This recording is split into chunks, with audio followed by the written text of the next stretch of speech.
सागर महाराज की जय।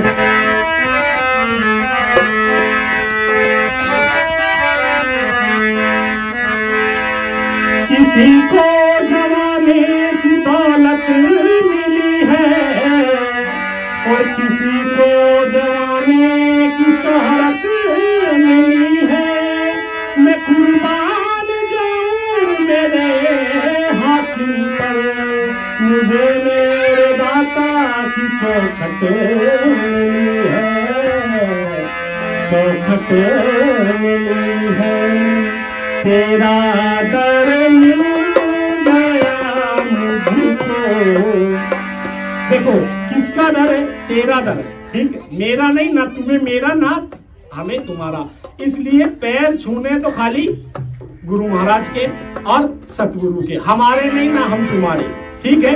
ना तो हम तुम्हारे ना तुम हमारे हो, इसलिए ये भजन गा रहा हूं सबके लिए, ठीक है।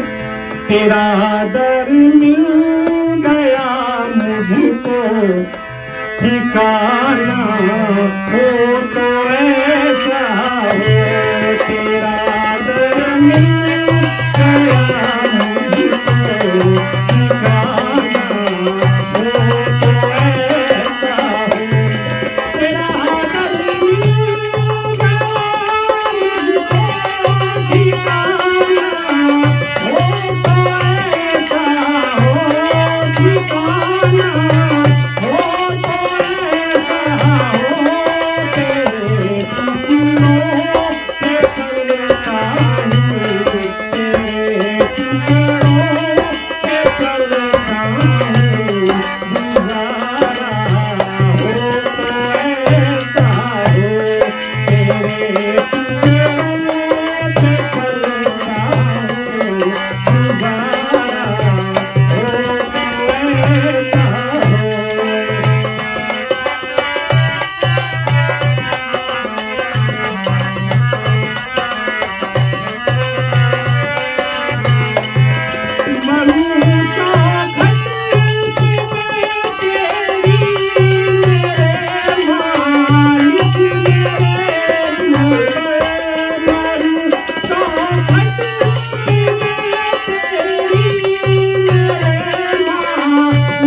कहा तेरा दर मिल गया। पूरा भजन नहीं गाऊंगा क्योंकि टाइम भी नहीं है, और जितना गुरुजी के मुखार बिंद से सुने उतना ठीक है। तेरा दर मिल गया मुझको, ठिकाना हो तो ऐसा हो। मरू चौखट पे मैं तेरी, बस सहारा हो तो ऐसा हो। अच्छा ये सच बात है, दिल से चाहते हो ऐसा? देख लो, घर जाकर के बदल जाओ नारायण की तरह। भाई कई बार ऐसा होता है ना। देखो क्या था, एक कुआं था, उस कुएं में एक आदमी गिर गया। बहुत लोगों से उसने आवाज लगाई बचाओ बचाओ बचाओ, लेकिन कोई नहीं बचाया। कहना इसका तो रोज का ही काम है, रोज ही गिरता है, चलेगा। एक मेरे जैसा आदमी कुर्ता पजामा पहने हुए उसमें उतर गया। बोला भाई तू उतरा क्यों? तू रस्से से मुझे खींच लेता। कि भाई मेरा ज्ञान कोई नहीं सुनता, इसलिए मैं कुएं में तुझे ही सुनाऊंगा। अब तू भाग भी तो नहीं सकता, तो अब तुम भी भाग नहीं सकते क्योंकि भंडारा ही 5 बजे है। भंडारा 5 बजे, तो अब तो ये कुआं है, इसमें तुम भी बैठे रहो, हम भी तुम्हें ज्ञान सुनाएंगे, क्योंकि अब तुम कहाँ जाओगे। तो गुरु महाराज जहां रहते हैं वहां आनंद ही आनंद होता है। देखो एक समय की बात है, परम गुरु जब 5 वर्ष के थे तो उनकी माता जी ने ये बोला कि कुबेर तुम खेतों में जाओ। कि खेतों में क्या करूं, कि चिड़िया उड़ाना, खेतों में कोई गेहूं ना खा जाए, बाजरा ना खा जाए, कुछ नहीं। परम गुरु चले गए खेतों में, माता का आज्ञा का पालन तो करना ही था ना, चले तो गए खेतों में। लेकिन परम गुरु तो हमेशा ही भजन में लीन रहते थे, वो कहां खेतों में चिड़िया देखने वाले थे, वो खेतों में बैठे। अब जो पड़ोसी थे ना, वो पड़ोसी ने कहा कि जो है तेरा लड़का खेत में तो जाता है लेकिन कुछ काम नहीं करता, सोता ही सोता है, बस पता नहीं क्या यूं बैठा ही रहता 24 घंटे। ये ना चिड़िया देखता, ना गाय देखता, कुछ नहीं देखता ये। अब भाई उनकी माता जी ने उसको कहा, भाई कुबेर तू कुछ करता ही नहीं है, तू वहां बैठा रहता है। तो परम गुरु कहते हैं चिड़िया चुगने के लिए बनी, वो चुगती है, फसल उगने के लिए बनी, वो उगती है, और चिड़िया चुगती है, इसमें मैं क्या करूं। तो माता ने बोला तुझे समझ में आएगा नहीं ज्ञान। तो परम गुरु ने बोला कि इसमें कितना अनाज होता है, तो बोला इसमें 5 बीघा अनाज होता है, कि जाओ आज के बाद 10 बीघा अनाज होगा, लेकिन किसी चिड़िया को मत उड़ाना, खाने देना। आज भी उस खेत के अंदर 10 ही गुना अनाज होता है, चाहे कितने ही डाल लो, अभी भी मौजूद है वो। देखो परम गुरु के लिए अगर हृदय में प्रेम है ना, तो सब चीज हाजिर हजूर है। हृदय में प्रेम रखो। परम गुरु नहीं मांगते तुम रोज ही माला अर्पण करो, परम गुरु नहीं कहते तुम रोज ही चरणामृत लो।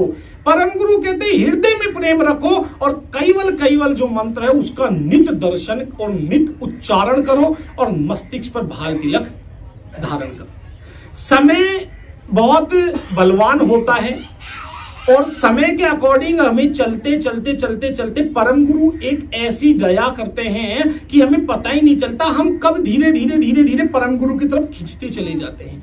परम गुरु श्रीमद करुणा सागर महाराज पंचम सुसम वेद में ये बात साफ साफ लिखे हैं कि परम गुरु अपने अंश को खुद खोजते हैं। किसको? अपने अंश को खुद खोजते हैं। अब आप यहां देखो कितने लोग बैठे हो, सब बैठे हो। परम गुरु किस कास्ट में बोलोगे कि किस कास्ट के हैं? मराठी, गुजराती, बंगाली, राजस्थानी, किसके हैं परम गुरु? है कोई जात पात? कुछ नहीं। गुरुजी तुम्हारे हैं कि हमारे हैं? हमारे हैं। अब तुम किस कास्ट के? गुरुजी किस कास्ट के, मैं किस कास्ट का, तुम अब फिर लेकिन यहां किसके कारण हो? परम गुरु के कारण। समर्पित किसके हैं हम? परम गुरु के कारण है। देखो एक समय एक गांव था, उस गांव के अंदर जो है धीरे धीरे लोग गांव छोड़ना शुरू कर दिए। क्यों गांव छोड़ना शुरू कर दिए? उस गांव के अंदर एक व्यक्ति में प्रेत आत्मा मौजूद थी, और वो बहुत सताती थी उन्हें, पूरा गांव ही को सताती थी, पूरे गांव को ही जो है परेशान करती थी। तो परम गुरु उस गांव के दूसरे गांव में प्रवचन करने के लिए, कैवल ज्ञान का प्रचार करने के लिए आए, तो वो उस दूसरे गांव में थे। तो एक भक्त उस भूत भगाने वाले, जो भूत जहां रहता था उस गांव में रहते थे परम गुरु के, उन्होंने अच्छा एक आदमी 10 बार भी अगर किसी चीज को बोलता है ना कि ये कर लो, तुम मानते नहीं। अगर 10 की मेजॉरिटी एक तरफ है तो उसकी कोई सुनता भी नहीं था, वो कहता भी नहीं था। परम गुरु आए तो परम गुरु श्रीमद करुणा सागर महाराज से उस व्यक्ति ने प्रार्थना करी कि हे गुरुदेव मेरे आंगन में भी आप चलो। तो बोले भाई क्यों? कि ऐसी ऐसी परेशानी है, वहां पर जो है कोई प्रेत है, और वो प्रेत लोगों को क्या करता है? सताता है। धीरे धीरे गांव खाली होने लगा। तो परम गुरु से पहले स्वामी नारायण संप्रदाय के एक विद्वान जो संत थे, ज्ञाता थे, वो वहां गए और उस भूत से वार्तालाप करी। तो उस भूत ने उनको मार के भगा दिया। वो बहुत विकट था, शक्तिशाली था, उसने भगा दिया। लेकिन परम गुरु जब वहां गए तो परम गुरु तो कभी कुछ किसी भी परिचय में कुछ किसी को कहे नहीं। परम गुरु को दिव्य इसीलिए बोलते हैं, उनका जो शरीर था वो दिव्य था, और उनका जो शरीर था जहां मौजूद होता था आसपास की सारी वनस्पतियां कभी मुरझाती नहीं थी। उनमें एक खासियत थी परम गुरु में। तो जब वो वहां गए तो वो जो उनमें भूत था वो आने से पहले ही परम गुरु के चरणों में समर्पित हो गया, कुछ कहने से पहले ही। और बस परम गुरु ने चरणामृत लिया, उस पे छीटा। उस दिन से उस गांव में आज भी परम गुरु को भूत भगाने वाले के नाम से जानते हैं। वहां स्पेशल जिनमें भूत होता है परम गुरु वहीं ले जाते हैं, और बस वो परम गुरु के दर्शनों से निकल जाते हैं। तो परम गुरु दयालु है, करुणा सागर है, और परम गुरु ऐसी कोई चीज नहीं जो नहीं कर सकते, क्योंकि ब्रह्मांड के रचयिता है, ब्रह्मांड के मालिक है। इसी प्रकार एक समय परम गुरु, जैसे आज कथा हम लोग कर रहे हैं, ऐसे ही परम गुरु कथा कर रहे थे एक पेड़ के नीचे, और वहां सभी लोग मौजूद थे। तो एकदम से क्या हुआ कि परम गुरु एकदम से शांत हो गए, और एकदम से शांत होने के बाद ध्यान मुद्रा में चले गए। और जब ध्यान मुद्रा में परम गुरु चले गए, एकदम से शांत होकर के ध्यान मुद्रा में चले गए, तो सभी लोगों ने ये सोचा भाई कुछ हुआ होगा। तो थोड़ी देर बाद जब परम गुरु जो है ध्यान मुद्रा से आए, तो सभी ने बोला कि गुरुदेव आप ध्यान मुद्रा में चले गए, और क्या हुआ, ऐसा क्या हुआ?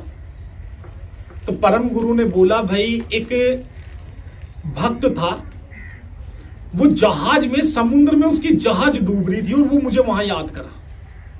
तो उस जहाज के अंदर, गुजरात जिले के अंदर, सूरत जिले के अंदर एक जहाज था, उस जहाज के अंदर परम गुरु के कुछ भक्त थे। वो जहाज समुद्र के तूफान में डूबने लगा, तो उन्होंने वहीं पर बैठे बैठे कैवल मंत्र परम गुरु का उच्चारण किया। और परम गुरु का जब वहां मंत्र उच्चारण किया, तो परम गुरु जहां प्रवचन कर रहे थे, वहां से परम गुरु को ध्यान मग्न होकर वहां जाना पड़ा। और जब वहां गए, तो जाने के बाद उनकी जहाज को बचाया, और जहाज को बचा करके जब ध्यान मुद्रा से वापस आए, तो किसी एक भक्त ने बैठे हुए ने बोला कि ये बात सच्ची भी है कि झूठी है। उसके मन में उसने सोचा कि यार ऐसे कैसे हो सकता है, यहां से बैठे बैठे जहाज कैसे जो है बचाएंगे। तो ये बात उस दूर बैठे हुए व्यक्ति ने सोचा, तो परम गुरु ने उस भीड़ में से उसे ही उठाया, और उठा करके बोला इधर आओ। जब वो आया तो बोला ये बाजू निचोड़ो। जब बाजू निचोड़ी तो समुद्र का पानी था पूरा, और लोगों ने चखा भी वो पानी के नमकीन है कि नहीं, लेकिन वो पानी नमकीन नहीं था। तो परम गुरु तो ऐसे दयालु हैं, करुणा सागर महाराज हैं। बस दृढ़ता रखनी है, भरोसा रखना है कि हमें परम गुरु से प्रेम करना है, फिर तुम देखो सारी चीजें धीरे धीरे धीरे धीरे धीरे धीरे अपने आप कटती चली जाएगी। लेकिन बस ये हो, दृढ़ता हो। जैसे वो बैठे हैं, देखो आर के पुरम से आते हैं, इन्होंने 105 दिन लगातार अष्टक में आए हैं ये। अब यहां पर मंदिर पर आते वक्त 2-4 दिन पहले इनकी यहां पे गिर गए, जल्दीबाजी में आते, यहां से हड्डी क्रैक हो गई, टूट गई। खूब मना करा है हमने इन्हें कि नहीं आना है, लेकिन ये कहते हैं परम गुरु बुलाते हैं तो ही मैं आ रही हूं, नहीं मैं कहां आती। ये उस पलस्तर बंदे हाथ से ही आते लड्डू लेकर के, तो हम भी कहते भाई आए जाओ, मना तो कर ही नहीं सकते। तो परम गुरु जो है करुणा सागर महाराज दयालु, और मैं यही कहूंगा बस खाली कि ये सब जितनी भी दया उत्पन्न है, ये सब समझ लो गुरु जी के आशीर्वाद से है। क्योंकि नारायण दास जी महाराज लिखे हैं, दत्ता दुर्लभ मनुष्य तन जाना, तासे भी दुर्लभ गुरु का बाना। और गुरु जी की सेवा आज आप क्या समझ रहे हो, गुरु जी को माला अर्पण करना ये मामूली काम है?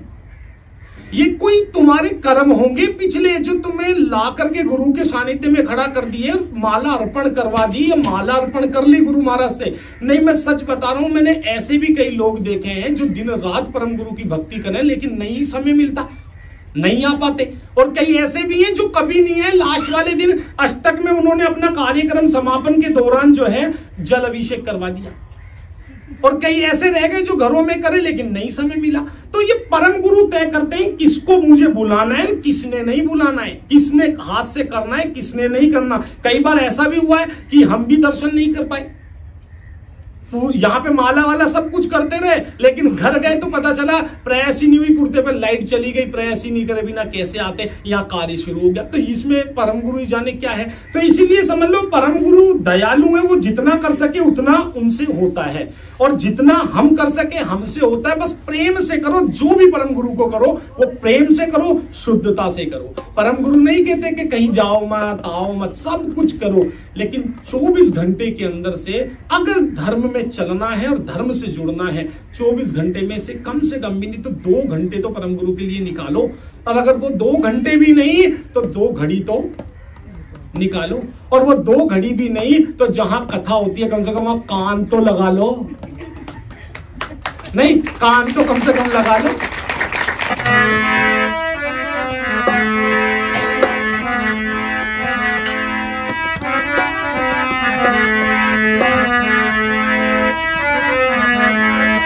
मालिक तेरे नाम को लीजे भजो चाहे खीज, हर धरती माई लोग सीज उनको सुन तो बीज। सही बात है ना, देखो मालिक के नाम को कैसे भी भज लो, रीझ के भज लो, गुस्से में भज लो। कई होता है ना, कई आज मन नहीं है, खड़ी बत्ती की बजाय सीधी बत्ती बना के जला दी, पर जला दी है ना। कई मन नहीं है, तू मोमबत्ती जला दे, कोई बात नहीं, तो जला दिए मोमबत्ती भी। तो मोमबत्ती उसमें जो है लगा करके जला दी। लेकिन परम गुरु कहते हैं, लिखने वाले ने कहा कि साहिब तेरे नाम को रीझ भजो चाहे खींच, गुस्से में भजो, अच्छे में भजो, कैसे भी भजो। और धरती माई उग सी उल्टो सुल्टो बीज। अगर किसान फेंकता तो यूं थोड़ी लगाता है, एक फेंक देता है, पानी पड़ता है तो वो उगता ही है। तो बस कैसे भी भज लो, उल्टा सुल्टा कैसे भी कर लो, बस कर लो। देखो ये कैवल लिखा है, चारों तरफ से देख लो, कहीं से अगर कैवल ना आ रहा हो तो आ रहा है ना, चारों तरफ से इधर से उधर। तो मालिक तेरे नाम को रीझ भजो चाहे खींच, और उल्टो सुल्टो उग सी धरती माई लो बीज। धरती में है तो उगेगा ही उगेगा। तारों की ओट से चंद्र छुपे नहीं, और बादल छाया सूर्य छुपे नहीं, और रण में चढ़ा रजपूत छुपे नहीं, पीठ दिखाया पीठ छुपे नहीं। और कहे मछंदर सुन जति गोरख, अजी भगुत रमाया कर्म छुपे नहीं। चाहे कितनी भगुत लगाओ, कर्म छुपने वाली चीज नहीं है।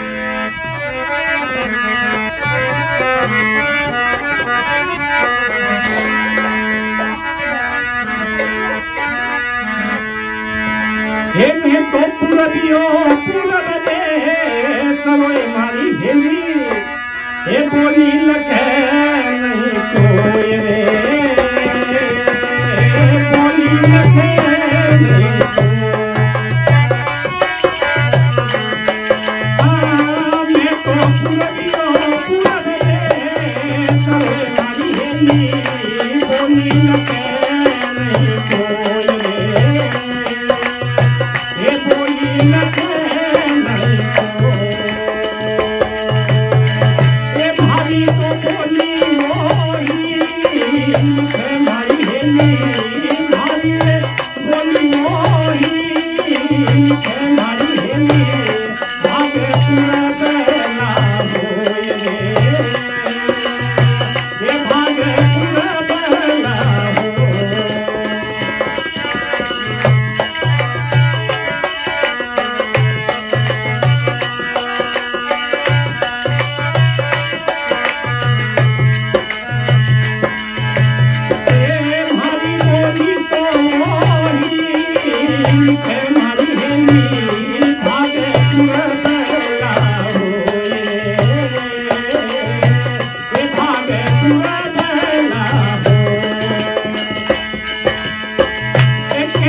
कहते हैं भारी बोली वही लिखे भारी एली जीरो भाग पूरबला होई।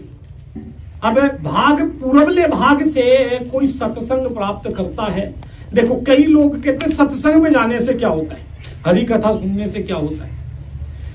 एक समय क्या होता है, सत्संग में जाने से मनोरथ पूर्ण होता है, लेकिन ऐसा मत ले जाना तुम जैसा मैं बताऊं। एक धर्म पत्नी और उसका पति जो है दोनों रास्ते से जा रहे थे। एक कुआं था, उस कुएं के बाहर लिखा था इसके अंदर झांक करके जो मांगोगे वो पूर्ण होता है।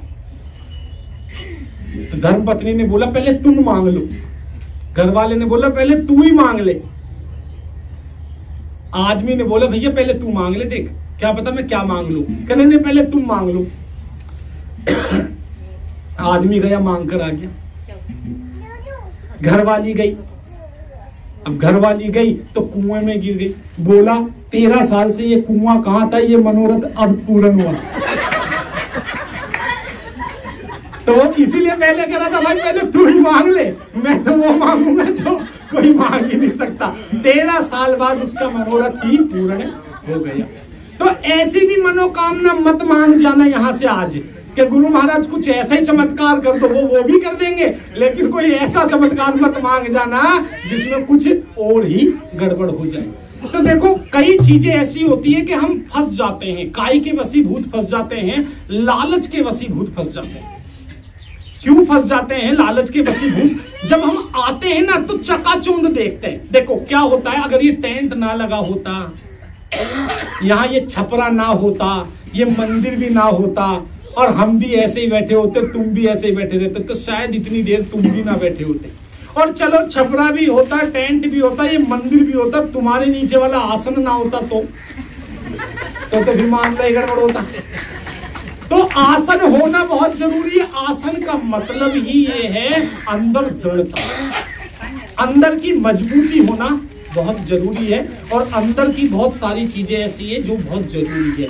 लेकिन फिर भी एक भजन सुनाऊंगा और फिर गुरुजी को बाजत दूंगा, क्योंकि और मुझे कोई काम है तो मैं पूर्ण करूंगा। एक ही लास्ट सुनाऊंगा और उसी में तुम अपना मनोरथ पूर्ण कर लेना, ठीक। एक भक्त था, वो पूजा करता था। तो कई बार क्या होता है ना, देखो ठंड पड़ती है और ठंड में लोग जल्दी उठते भी नहीं है, और गर्मी पड़ती है तो भी क्या लेट सोए लेट उठे। तो कई बार क्या होता है, जब बहुत ज्यादा ठंड पड़ती है तो आदमी तो गर्म से नहाता है, लेकिन भगवान शिव को जब जल चढ़ाता तो ठंडा ही चढ़ा जाता है। चढ़ा देते नहीं चढ़ा देते, क्योंकि वो अगर भगवान शिव को शिव माने तो वहां भी ठंडा ले जाए, लेकिन उन्हें पता है तो पत्थर है, चढ़ा जाते हैं जाके ठंडा, क्योंकि उसे तो सर्दी गर्मी लगती नहीं। तो प्रेम भाव तुम्हें सही होना चाहिए। प्रेम भाव अगर सही है तो सब चीजें सही होगी। तो एक भक्त था, वो भगवान शिव की पूजा करता था। तो एक बार जैसे मनोरथ उसका पूर्ण कैसे किया, भगवान देखो कैसे मनोरथ पूर्ण करते हैं, और सभी का करते हैं, ऐसा नहीं है कि आज ही करेंगे, सभी का करते हैं।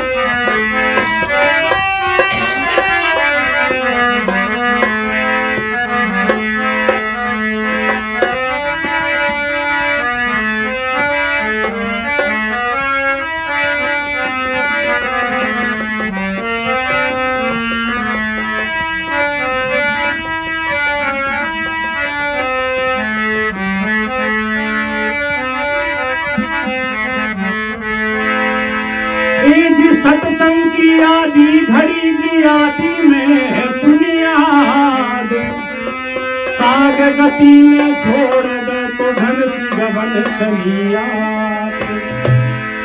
जी वो सत्संगत किस काम की जिसमें चर्चा नहीं गुरु ज्ञान की, और धूला बिना बारात चढ़े तो वो है किस काम की।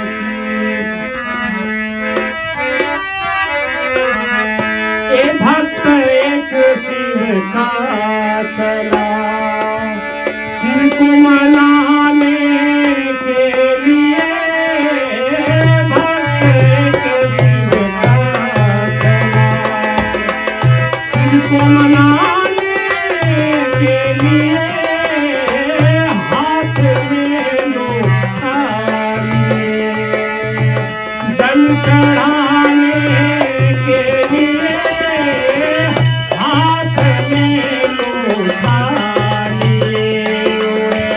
जल चढ़ाने के लिए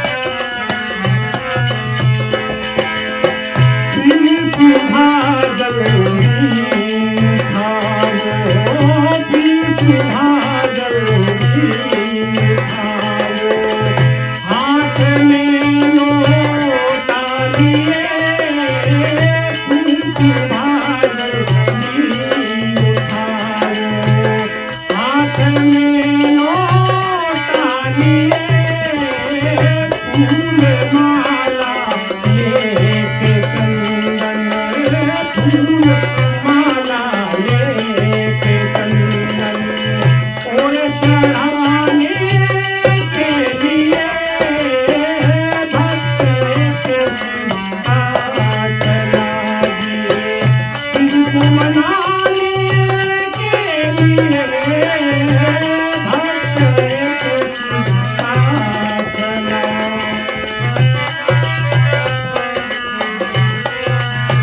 और जब सुबह सुबह जल्दी गया तो अंधेरे का टाइम था, और अंधेरे के टाइम में उसको क्या दिखा, अब कोई लगता मन में जो है मंदिर में भी आकर के किसी के पाप आ जाए, आ रहा है कि मन में किसी के पाप कि गुरु जी की जगह हम बैठ जाए, आ रहा है किसी के? अगर आ रहा है तो बता दो, पाप आ रहा है ऐसा? नहीं आ रहा ना? क्यों नहीं आ रहा बताओ? ऐसा कभी होता है किसी गोलगप्पे की दुकान पे अगर ऐसे बोला होता है हम इसकी जगह खड़े होकर इसको खिलाने लग जाए, कभी ऐसा लगता है? नहीं लगता ना? क्योंकि जहां पर अपना स्वार्थ होता है वहां कभी तुम्हें किसी का भला लगता ही नहीं। और वो भी सुबह जल्दी उठा, मेरी तरह था, तो सुबह जल्दी उठा, मंदिर में गया, लेकिन मंदिर में उसको क्या हुआ, पाप मन में छा गया जी, पाप मन में छा गया, जल चढ़ाने के लिए पाप मन में छा गया जी, जल चढ़ाने के लिए देख कर सोने का घंटा, एक घंटा लग रहा था सोने का, देख कर सोने का घंटा, पाप मन में छा गया, कैसे चुराऊं घंटा मैं, कैसे चुराऊं घंटा मैं, पाप मन में आ गया, भक्त एक दूसरा चला जी, शिव को मनाने के लिए भक्त एक दूसरा चला। और एक भक्त शिव का चला, शिव को मनाने के लिए हाथ में लोटा लिए, तो फूल चढ़ाने के लिए चढ़ा भी दिया, लेकिन जब सुबह जल्दी गया ना, अंधेरा था, अंधेरे में जब गया तो पाप मन में आ गया। क्यों? एक सोने का घंटा टकरा था, तो सोने का घंटा देख करके कैसे चुराऊं घंटा, ये पाप मन में छा गया। तो अब वो घंटा कैसे चुराए, ये पाप उसके मन में आ गया कि कैसे चुराऊं। तो कई बार ऐसा होता है मंदिर में जाने के बाद भी पाप मन में आ जाता है कि लड्डू लूं या बर्फी। अच्छा सच बताओ, होता है कि नहीं होता? होता है ना कि लड्डू लूं या बर्फी। और कई बार ऐसा होता है कि बगल वाले के हाथ में लड्डू चले गया, इधर वाले के हाथ में बर्फी, दोनों के मन में इधर उधर था, तो फिर हो ये तो गड़बड़ हो गया, हो ही जाता है। तो पाप तो कहीं भी आ सकता है, किसी के भी मन में आ सकता है, लेकिन एक माँ का हृदय ऐसा होता है जहां पाप ही उत्पन्न नहीं है। माँ जो शब्द बनाया है कुदरत ने, वो एक ऐसी चीज बनाई है वहां पाप उत्पन्न ही नहीं है माँ के पेट में, और माँ में पाप उत्पन्न होता ही नहीं। जैसे गाय को बोलते हैं ना गाय माता, सांड को पिता कोई नहीं बोलता क्योंकि वो उठा के भी फेंक सकता है, लेकिन गाय तो दूध देती है। तो उसके भी पाप मन में आ गया। अब उस पाप का मनोरथ पूर्ण करने के लिए क्या करा, फिर सुबह जल्दी उठाओ, फिर सुबह जल्दी उठाओ, घंटा चुराने के लिए सुबह जल्दी उठाओ, घंटा चुराने के लिए भक्त एक चला जी। को मनाने के लिए भक्त एक शिव का चला, और वो चला गया। तो पाप किसी के भी मन में आ सकता है, ऐसा नहीं है मैं संपूर्ण हूं तुम संपूर्ण हो, सभी के मन में आ सकता है। वो व्यक्ति भी लेकर के चला गया लोटा, और दिन तो 5 बजे जाता था, उस दिन वो 4 बजे चले गया कि घंटा चुराएंगे। लेकिन कुदरत जो है ना वो बहुत शातिर है, और उसने ऐसी चीजें बनाई, कद में छोटा बुद्धि से मोटा और कान हो मोटा वो आदमी खोटा। वो भी ऐसा ही था, कद में छोटा बुद्धि से मोटा कान मोटा, ये आदमी खोटा। वो भी चला गया मंदिर में लेकर के लोटा। अब कैसे चुराए? तो चला तो गया, लेकिन देखो उसकी दिमाग देखो, उसने क्या जतन लगा के घंटा चुराया। फूल चढ़ा कर जल चढ़ाया, फूल चढ़ा कर जल चढ़ाया, कद में था थोड़ा छोटा, फूल चढ़ा कर जल चढ़ाया, कद में था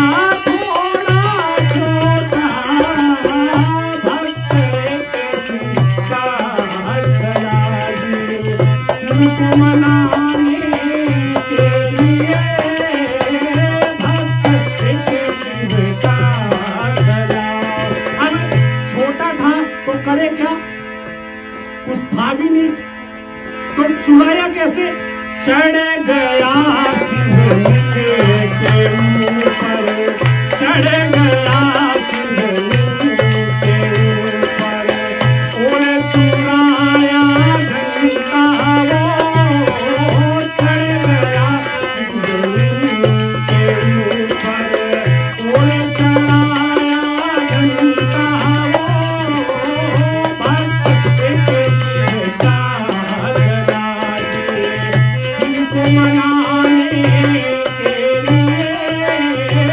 भक्त एक शिव का चला। अब सुबह सुबह भगवान ने बोला, पान चढ़ते देखा, पत्ता चढ़ते देखा, फूल चढ़ते देखा, नारियल चढ़ते देखा, चावल चढ़ते देखा, मूर्ख तू ही मेर में चढ़ गया, ऐसा क्या हो गया? क्योंकि कद में छोटा था तो कैसे चुराता? शिवलिंग पे चढ़ गया जल चढ़ा के, और फिर चढ़ के घंटा चुरा लिया, और घंटा चुरा लिया। अच्छा, भगवान की प्रसन्न हो गई, बोले तू मांग, क्या मांगता है? तू स्वतंत्र है, क्या मुझे कुछ ऐसी चीज दे जाओ भगवान जो किसी के भी पास ना हो, ऐसी चीज दे जाओ। भगवान ने बोला एक बार और सोच ले, क्या हाँ ऐसी चीज दे जाओ जो किसी पे भी ना हो। भगवान भोलेनाथ ने एक शंख दे दे, ले पकड़, और इसमें हवा भरनी है सुबह, और हवा भर के जो मांगेगा वो पूर्ण होगा। अब वो सुबह जल्दी उठा, और जल्दी उठने के बाद उसमें हवा भरी, और हवा भरने के बाद ही उसने मांगा कि मेरा जो है घर है वो महल हो जाए। महल तो हो गया, लेकिन उस संघ के अंदर एक करामात थी, अपना एक होगा तो पड़ोसी के 2 होंगे, पड़ोसी के 2 हो गए। अब पड़ोसी के 2 हो गए, यही तो दुख है आज के वक्त में भाई, यही तो दुख है। तो वो गुस्से में भगवान शिव का जो संघ था, लाल कपड़े में बांध के, कलावे अलावे से बांध के, अटेची में धर के गांव चला गया। घर वाली ये बात देख ली कि कुछ बंदा है लाल कपड़े में। देखो कई बार क्या होता है, एक गांव था, उस गांव में कभी कोई शीशा ही नहीं देखा था, उस गांव में कोई शीशा ही नहीं जानता था। तो घर वाला जो था ना वो बाजार गया, और बाजार में जब उसने शीशा देखा तो उसके अंदर उसकी शक्ल दिखी। तो जब शक्ल दिखी तो उसने बोला भाई साहब राम राम, तो उसने भी बोला राम राम। बोला यार ये आदमी ठीक है, ये घर ले चलते हैं। वो शीशा ले आया घर, और उसको अलमारी में रख करके रोज उसको बोलता भैया राम राम, वो शीशा भी बोलता राम राम। अब घरवाली बोली कि ये तो कोई और ही जतन करता है अंदर। घरवाली जब उस शीशे को खोल के उसने बोला, देखा तो अपनी शक्ल, वो तो रोने लग गई कि ये तो कोई सोतन ही नहीं आया। अब सास ने बोला कि भाई तू क्यों रो रही है, कि ये तुम्हारा जो बेटा है ना, ये सोतन नहीं आया कोई। कि दिखा कहाँ है, कि देख अलमारी खोल के। जब वो देखा तो वो बोली सोतन भी लाया, बुढ़िया ही नहीं आया, क्योंकि वो बुढ़िया थी जो देखी उस शीशे में।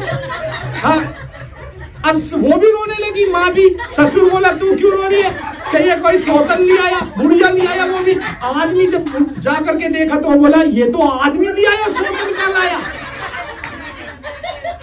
तो वो बोला भाई ये तो फैसला ही पंचों में होगा, पंचायत का फैसला शीशे का कौन करे। एक कोई पढ़ा लिखा था, उसने बोला भाई ये शीशा है, कि ये क्या होता है कि जो इसके अंदर देखेगा उसकी ही शक्ल दिखाई देगी, दूसरे की किसी की नहीं दिखाई देगी। तो जो शीशा है ना, वो ऐसा, गुरु को शीशे की उपमा दी है कि गुरु एक ऐसा है जो अपना पवित्रता दिखा सकता है, बाकी नहीं। तो देखो दूरबीन होती है ना, दूरबीन, उस दूरबीन को जब देखते हैं तो क्या दिखता है दूरबीन में से, दूर का दिखता है, दूसरों पे नजर रखते हैं दूरबीन से, लेकिन शीशे से खुद पर। तो जब तक दूरबीन नहीं छोड़ोगे ना, शीशा दिखाई नहीं देगा, और शीशा दिखाई नहीं देगा तो आत्म कल्याण भी नहीं होगा। वो भी ऐसा ही था, उस पर चढ़ गया, घरवाली ने नारियल देख लिया और उसने सोचा इसमें क्या करूं। उसने भी, घरवाली ने भी सुबह जल्दी उठी, जल्दी उठने के बाद उसमें फूंक भर दी और बोली कि मेरे घर जो है 4 हो जाए। जब 4 हुए तो पड़ोसी के 8 हो गए। घर वाला दूर से देख के समझ गया कि इसमें घरवाली ने हवा भर दी, हो चाहे ना हो इसमें हवा भर दी, क्योंकि 4 तो मैं करके ही नहीं गया था, मैं तो 2 करके गया था। अब आदमी ने क्या करामात देखी, देखो भगवान को आदमी भी फेल कर देता, उसने क्या करामात करी देखो।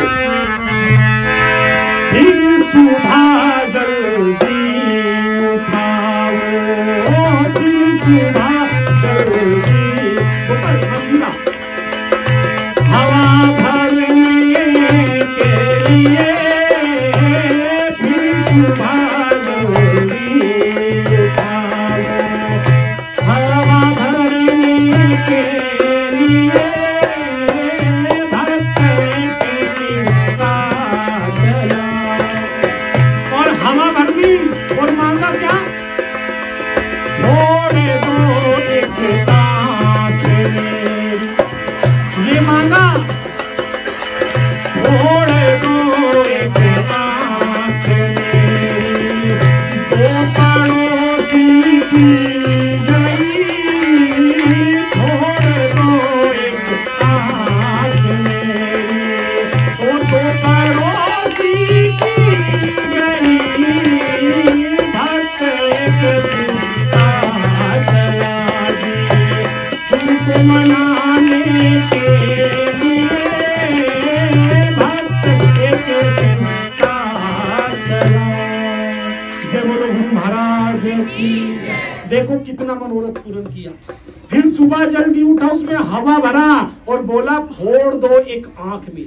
2 पड़ोसी की फूट गई, एक डिबली अपनी बंद कर दी, 2 किसकी कर दी, पड़ोसी। ले देख ले पड़ोसी महल, मैं तो फिर भी 1 से देख लूंगा, तू 2 से भी नहीं देख पाएगा। तो कई ऐसे होते हैं कि मनोरथ तो पूर्ण परम गुरु भी करते हैं, मनोरथ पूर्ण देव भी करते हैं, लेकिन कई ऐसा मनोरथ पूर्ण ना हो जाए कि जो है पड़ोसी बेचारा महल में ही सूना हो जाए। तो परम गुरु श्रीमद करुणा सागर महाराज जो है 105 वर्ष इस जम्बू द्वीप में रहे, और जितने ये नाम लिखे हैं, देखो ये जो बोर्ड टका है ना, इसको जरूर पढ़ना हर एक आदमी। इसके अंदर परम गुरु का एक एक नाम लिखा हुआ है, जहां जहां उन्होंने चिताया। जम्बू द्वीप में चिताया, कोशालक द्वीप में चिताया, शनि देव को चिताया, तारा मंडल को चिताया, रवि मंडल को चिताया, शनि देव को चिताया। कहते हैं ना 7.5 ही लग गई, इसमें वो भी नाम लिखा हुआ है जिसके लग गई वो जबके देख लो उतर जाएगी, क्योंकि परम भाई किसी के बेटे की जगह आपके ही नाम से तो काट जाएगा। तो पिताजी है परम गुरु पूरे विश्व के, ये समझ लो। तो परम गुरु किसी भी ग्रंथ के अंदर, पंचम स्वसम वेद में परम गुरु ने लिखा कि हमें इस तरीके से जीवन बसर करना है, ना किसी देव की निरादर करना, ना किसी देवी का निरादर करना, ना किसी मनुष्य का करना। सर्व धर्म सर्वोपरि है, बस अपनी गति में धीरे धीरे नाव के साथ बहते चले जाना है। तो जो जिन जिन की भक्ति करता है सर्वोपरि है, सब करते रहो और धर्म कर्म बस खाली जुड़े रहो।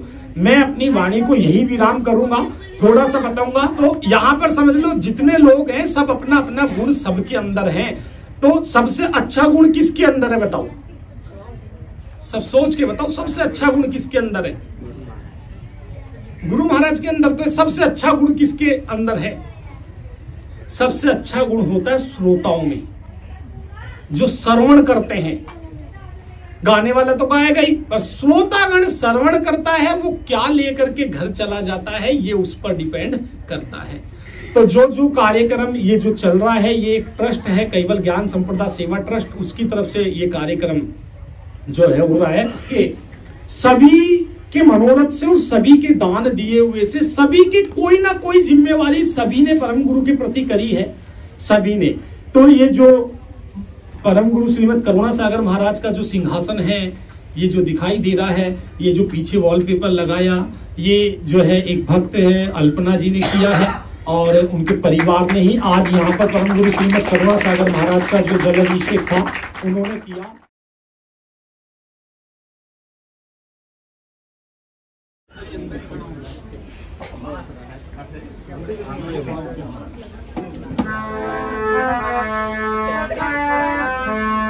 पहली आरती प्रेम उल्लास आनंद कोटि जहाँ, आरती करत निगम हरिदासा, हरि हरि अगम अगोचर,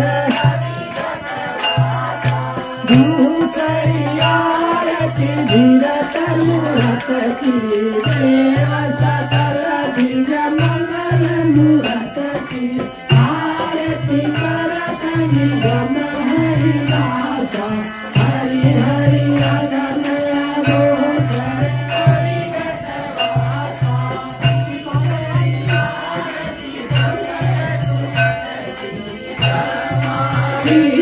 महेश्वर पति, आरती करत निगम हरिदासा, हरि हरि अगम अगोचर,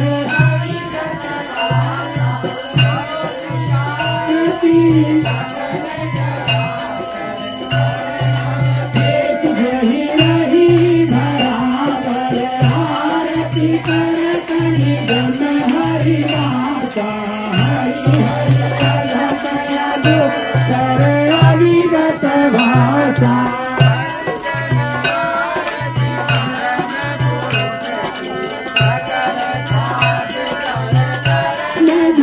सखी आरती करत निगम हरिदासा, हरि हरि अगम अगोचर, अविगत भाषा, अष्टमी आरती सगुण मूरत की, नाथ काष्टव भक्त की, आरती करत निगम हरिदासा, हरि हरि अगम अगोचर, अविगत भाषा, सप्तमी आरती सरल भक्त की,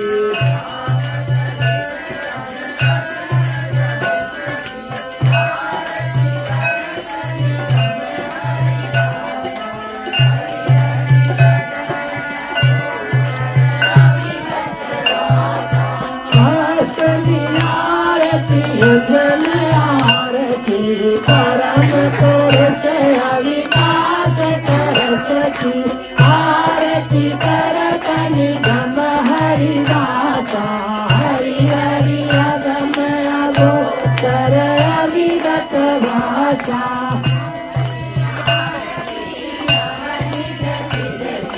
सकल सृष्टि रद पूरित सहित की, आरती करत निगम हरिदासा, हरि हरि अगम अगोचर, अविगत भाषा, दशमी आरती आद पुरुष की, वेद केवट पति परम उल्लस की, आरती करत निगम हरिदासा, हरि हरि अगम अगोचर, परंतु अंत नहीं कोई चित निज कैवल कारण बिन आरती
देवाधीनं चैत्र